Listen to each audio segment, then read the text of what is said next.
Sunday morning காலையிலே சமையல் ஒர்க்லாம் முடிச்சுட்டு ஹஸ்பண்ட் வேலைக்கு போனதும் குட்டி பாப்பாவை தூங்க வச்சுட்டு துணி துவைச்சிட்டு இருந்தேன். பக்கத்து வீட்டு பாப்பா வந்திருந்தா விளையாடுறதுக்கு. சரி விளையாடுறதுக்கு விளையாட்டு பொருள்லாம் எடுத்து கொடுத்துட்டு வேலை பார்த்துட்டு இருந்தேன்.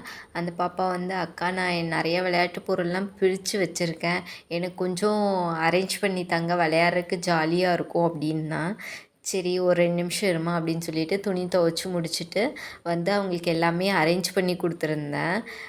எப்படி அரேஞ்ச் பண்ணி கொடுத்துருந்தேன்னா, வீட்டுக்கு தேவையான பொருட்கள் தனியாக, அப்புறம் ஹாஸ்பிட்டலுக்கு, அதுக்கப்புறம் ஜூக்கு, அப்புறம் என்ன railway station, airport, car stand, இந்த மாதிரி நிறைய விளையாட்டு பொருள்லாம் பிரித்து வச்சுருந்தாங்க. அதை எல்லாமே ஒவ்வொரு இதாக அரேஞ்ச் பண்ணி கொடுத்துருந்தேன். அதை வச்சு ஜாலியாக விளையாண்டுட்டு இருந்தாங்க. சரி பாப்பா எந்திரிக்கிறக்குள்ளார துணியை காய போட்டுடலாம், துணியை காய போட்டுட்டு இருந்தேன். குட்டி பாப்பாவும் முழிச்சிட்டாங்க இவங்க விளையாடுற சவுண்டை கேட்டு. குட்டி பாப்பாவையும் அவங்க கூட விளையாட விட்டுட்டு நானும் அவங்க கூடயே உட்காந்து எப்படிலாம் விளையாடுறாங்கன்ட்டு பார்த்துட்ருந்தேன். ஒரு பக்கம் ஹவுஸில் சாப்பாடெலாம் செஞ்சு சாப்பிட்டு, இனி ஒரு பக்கம் பர்ச்சேஸ் பண்ண போயாச்சு. கார் பர்ச்சேஸ் பண்ணி அந்த கார்லேயே ஸ்கூலுக்கு போக ஆரம்பிச்சிட்டாங்க.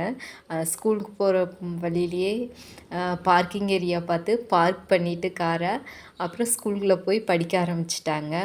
படிச்சுட்டு அதுக்கப்புறம் ஜூக்கு போகிறது, அப்புறம் டாக்டர் விளையாட்டு விளையாடுறது, அப்புறம் சைக்கிள் வந்து பஞ்சர் ஆயிடுச்சுன்னா பஞ்சர் ஓட்டுறக்கு கடை, அதெல்லாம் வச்சு நான் ரொம்ப இன்ட்ரெஸ்டிங்காக விளையாண்டுருந்தா. பாப்பாலாம் டாக்டராகவே மாறிட்டா. ஹரிஷுக்கு வயிறு வலி வந்துருச்சா, பாப்பாவுக்கு செக் பண்ணி ஊசி போடுறது, மாத்திரை கொடுக்கறது, ரொம்ப இன்ட்ரெஸ்டிங்காக இருந்துச்சு அவங்க விளையாடுறத பார்க்குறக்கு.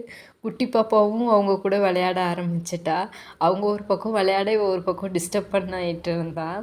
பாப்பா வந்து சமைச்சு அவங்களுக்கு சாப்பாடு கொடுக்குறாளாம். அவங்க வேலைக்கு போயிட்டு வராங்களாம், இவங்க சமைச்சு கொடுக்குதாங்களாம் அப்படின்ட்டு ஒரு வழியாக அவளும் சமைச்சு ஒரு பக்கம் கொடுத்துட்டு இருந்தா. குட்டி பாப்பா வந்து அவங்க சமைக்க விடாமல் டிஸ்டர்ப் பண்ணிவிட்டு அவங்க கூட சேர்ந்து ஜாலியாக விளையாண்டுட்டு இருந்தா.